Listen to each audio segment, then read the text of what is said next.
والسلام، برادران اسلام، بزرگان دین،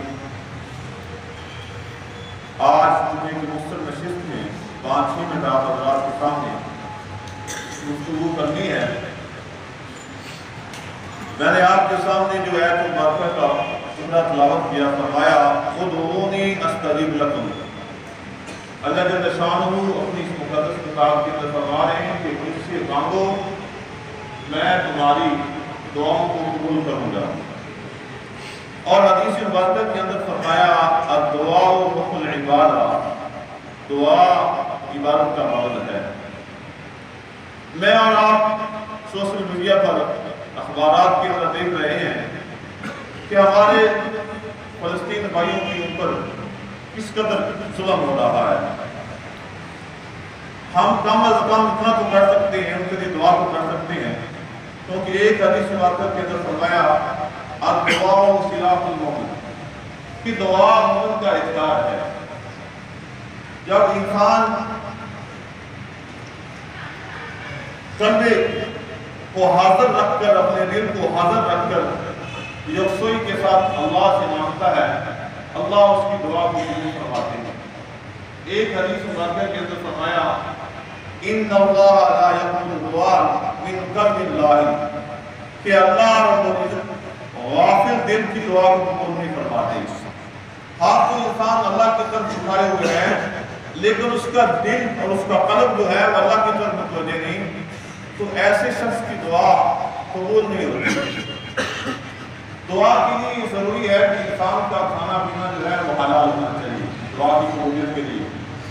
ایک حدیث مبارکہ کے اندر فرمایا کہ ایک شخص سفر کرتا ہے، اس کے بال پراگندہ ہوتے ہیں، فرمایا کہ وہ دعا کے لیے ہاتھ اٹھاتا ہے، لیکن اس کا کھانا پینا، اس کا پہننا وہ حرام ہوتا ہے، اللہ رب العزت اس کی دعا کو قبول نہیں فرماتے۔ آج ہم کتنے مسلمان ہیں جو فلسطین بھائیوں کے لیے دعا کر رہے ہیں، پھر ہم کہتے ہیں کہ ہماری دعا قبول نہیں ہوتی۔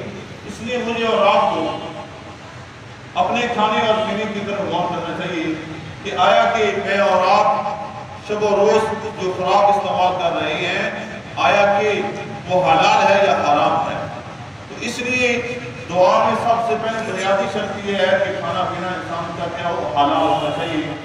حضرت سعد بن ابی وقاص رضی اللہ تعالی عنہ نے حضور علیہ السلام کی خدمت میں درخواست کی، اے اللہ کے رسول صلی اللہ علیہ وسلم دعا کرو میں مستجاب الدعوات بن جاؤں، یعنی جو میں دعا کروں اللہ میری ہر دعا کو قبول کر لے۔ تو حضور علیہ السلام نے فرمایا اے سعد حلال کھایا کرو اور حرام سے بچا کرو۔ فرمایا جو حرام کا ایک لقمہ کھاتا ہے 40 دن تک دعا قبول نہیں ہوتی۔ اور ساتھ فرمایا قسم ہے اس ذات کی جس کے قبضے میں محمد کی جان ہے، جس کا جسم حرام کے ساتھ بنا، فرمایا وہ دوزخ کا ایندھن بنے گا۔ تو اس لیے کبھی بھی انسان کو اللہ سے مایوس نہیں ہونا چاہیے، نا امید نہیں ہونا چاہیے۔ انسان اللہ سے مانگتا رہے، 3 چیزوں میں سے ایک چیز اس کو ضرور مل جاتی ہے۔ جو انسان اللہ سے مانگ رہا ہوتا ہے، اگر وہ جائز دعا کر رہا ہے، اللہ بے نہیں ہوئی عطا فرما دیتے ہیں، یا آنے والی جو مصیبت اس کے لیے ہوتی ہے وہ ٹل جاتی ہے۔ اور تیسری چیز اس کی دعا کو آخرت والے دن کے لیے ذخیرہ بنا دیا جاتا ہے۔ آخرت والے دن جن لوگوں کی دنیا کے اندر دعائیں قبول نہیں ہوں گی، آخرت والے دن جب ان کو ان کی دعاؤں کا صلہ اور بدلہ ملے گا تو وہ خواہش کریں گے کاش کی دنیا میں ایک دعا بھی قبول نہ ہوتی۔ آج ہمیں یہاں پر صلہ اور بدلہ ملتا ہے۔ حضرات علماء ایک واقعہ لکھتے ہیں کہ ایک شخص بڑا گنہگار تھا، فاسق فاجر تھا، لوگ بھی اس سے تنگ تھے، اس نے بستی کو چھوڑ دیا، باہر جنگل میں نکل گیا۔ اب جب اس کی موت کا وقت آیا، اس نے دائیں دیکھا بائیں دیکھا، اس کے قریب کوئی نہیں۔ اس نے دعا کی یا اللہ اگر تو مجھے عذاب دے تو تمہاری سلطنت کے اندر، تمہاری بادشاہت کے اندر، تمہاری عزت کے اندر کوئی اضافہ نہیں ہوگا۔ یا اللہ اگر تو مجھے بخش دے تو میری مغفرت کر دے، تیری شان میں کوئی کمی نہیں آئے گی۔ اللہ کی رحمت جوش میں آئے گی، اللہ نے اس کی مغفرت کر دی۔ موسیٰ علیہ السلام کو فرمایا اے میرے کریم میرے اس بندے کا جنازہ پڑھائیں اور اعلان بھی کریں۔ موسیٰ علیہ السلام نے اللہ کے حکم کی تعمیل کی، جنازہ پڑھایا۔ لوگوں نے کہا حضرت یہ تو بڑا فاسق فاجر تھا، بڑا گنہگار تھا، لوگ اس سے تنگ تھے۔ موسیٰ علیہ السلام نے اللہ سے استفسار کیا، پوچھا۔ اللہ نے فرمایا بیت کریم جب اس کی زندگی کے آخری لمحات تھے اس نے مجھے کہا یا اللہ اگر تو مجھے بخش دے تو تمہاری شان میں کوئی کمی نہیں آئے گی، اور اگر تو مجھے عذاب دے تو تمہاری شان میں کوئی اضافہ نہیں ہوگا۔ اس لیے اے بیت کریم مسلم مجھ سے مانگا، میں نے اس کی بخشش کر دی۔ اس لیے میں اور آپ آج جمعے کا وقت ہے، جمعے کے وقت دعا قبول ہوتی ہے، خصوصی طور پر جب ایک خطبہ پڑھا جاتا ہے، دوسرا خطبہ شروع ہونے سے پہلے جو بیچ کا وقت ہوتا ہے اس میں دعا قبول ہوتی ہے۔ میں اور آپ دین کے ساتھ اپنے فلسطین بھائیوں کے لیے دعا کریں، کیونکہ اس میں آپ کو انسان اٹھا نہیں سکتا۔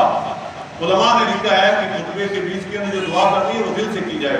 میرا وقت ختم ہو گیا ہے، اس لیے میں اور آپ آج اپنے مسلمان بھائیوں کے لیے روز گر اللہ سے مانگیں۔ اس طرح ہمارے اوپر بھی مصیبت آتی ہے، ہم اللہ کے سامنے روتے ہیں۔ فرمایا المؤمنون كرجل واحد ان اشتكى عينه واشتكى كله، سارے مسلمان ایک جان کی طرح ہیں، اگر ایک آنکھ کو تکلیف ہوتی ہے تو سارا جسم پریشان ہو جاتا ہے۔ تو اپنے بھائیوں کے غم کو اپنا غم سمجھیں اور اللہ سے مانگیں